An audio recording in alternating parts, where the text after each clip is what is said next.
Essa aula, na verdade, ela entra nesse módulo de cuidando de quem cuida, porque é a ideia de trazer a atenção da mãe para ela mesma durante o puerpério, durante um período que está todo mundo centrado no bebezinho. Mas é uma aula mais prática mesmo, é pensando assim na questão da alimentação e da suplementação da mulher, principalmente a mulher que amamenta. Todas as orientações valem também para uma mulher que eventualmente não está amamentando. Mas quando ela está amamentando, a gente tem que pensar mais ainda ali na qualidade da nutrição e da suplementação dela. É muito comum que durante toda a gestação, aliás, desde o pré-gestacional, ela esteja se cuidando. Ela cuide da alimentação, tenha aquele cuidado lá em alimentos orgânicos, evitar alimentos inflamatórios, alimentação rica em frutas e verduras, toma lá os suplementos. E aí na hora que nasce o neném, acabou, a vida vira uma bagunça, ela volta a comer alimentos processados, come ali miojo porque tá mais prático, porque é o que ela consegue fazer, come às vezes, passa às vezes horas sem comer, não toma nenhum suplemento, e isso não pode acontecer, gente. É muito, muito importante que essa mulher continue tendo uma boa alimentação e uma boa suplementação, porque lembra que o corpo dela está se recuperando, né? Então foi um corpo que se distendeu, que se mexeu para nutrir um bebezinho, e agora esse corpo está voltando, ela vai ter ali uma perda de peso, ela acaba tendo uma perda sanguínea muito grande, então ela perde muitos nutrientes, e para recuperar esses nutrientes, ela precisa se alimentar bem e suplementar. Então, não sei se neste curso, mas em algum momento eu falei para vocês que hoje a gente não consegue só pela alimentação adquirir toda a quantidade de micronutrientes que a gente precisa. Então, muitas vezes a gente precisa da suplementação, então ela vai precisar também aí, principalmente de alguns nutrientes como ferro, ômega 3, vitamina D, zinco, magnésio, cálcio, assim, para recuperar, ter uma recuperação física adequada no pós-parto. E eu não tô falando aqui de emagrecimento não, tá? Tô falando de recuperação do corpo como um todo, de se recuperar nutricionalmente. E por outro lado, ela precisa passar nutrientes pro leite do bebê, né? E não tem como ela passar pro leite o nutriente que ela tem deficiência. Então vamos lembrar que durante a gestação o bebê recebia todos os nutrientes da mãe mesmo pelo cordão umbilical. Depois que ele nasce, ele continua recebendo todos os nutrientes da mãe, só que pelo leite. Então não pensem que quando a gente fala assim, não existe leite fraco, no sentido de ganho de peso, realmente não faz sentido a gente falar isso.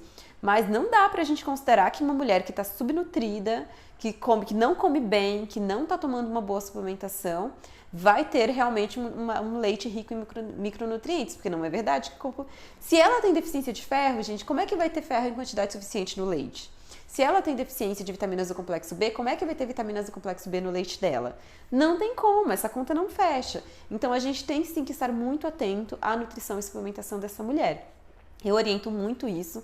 Para algumas pacientes eu encaminho inclusive para uma nutricionista para que a gente tenha ali realmente uma adequação. A gente refaz os exames dessa mulher para suplementar de uma forma muito ordenada, muito guiada, mas eu quero que vocês prestem atenção nisso, de novo, pela rede de apoio, garantindo que essa mulher esteja sempre bem alimentada, que ela lembre de tomar os suplementos, que muitas vezes o dia vira noite, a noite vira dia sem que ela veja, então ela nem lembra ali o horário de tomar a vitamina.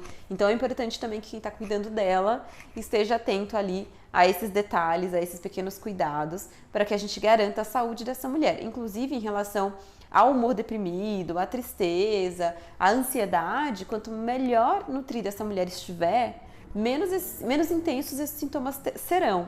Então, até no cuidado emocional é muito importante a gente estar atento aí à alimentação e suplementação. Aí uma outra dúvida que fica é os alimentos proibidos, né? Tem alimentos que são contraindicados para uma mulher que está amamentando, para uma mulher que está no pós-parto? Tem alguns alimentos que sim, eu não diria que eles são proibidos, mas que a gente tem que a mulher precisa ter muita cautela ao ingerir. Café, né? E todos os alimentos que tem cafeína, então chamate tem cafeína, refrigerantes, né? Então a coca, não que tenha cafeína, mas que são super estimulantes. Alimentos apimentados também não é muito legal. Então, chocolate, né, alimentos muito açucarados, porque o açúcar, ele é estimulante do sistema nervoso central também, então funciona como estimulante para o bebezinho. Então, evitar sempre os alimentos açucarados, mas que não é proibido. Então, às vezes, o conforto, o consolo dessa mulher é comer um chocolatinho, e não é que ela nunca vai comer, mas é que não é algo que ela possa comer todos os dias também. E a questão ali dos alimentos que dão cólica, que dão gases, eu não falei sobre isso no módulo, mas a verdade é que a gente hoje não orienta nenhuma restrição alimentar. Então, não comer feijão, não comer brócolis, não comer couve, repolho, não, a gente não tem nada disso, né? A gente tem que ver, se essa mulher se dá bem com esses alimentos, sempre comeu, sempre fez bem, ela deve continuar comendo. Claro que os grãos tem que ter aquele cuidado de deixar de molho, né? Mas ela pode continuar comendo. O leite, é muito comum as pessoas fazerem para de tomar leite, porque o leite aumenta a cólica.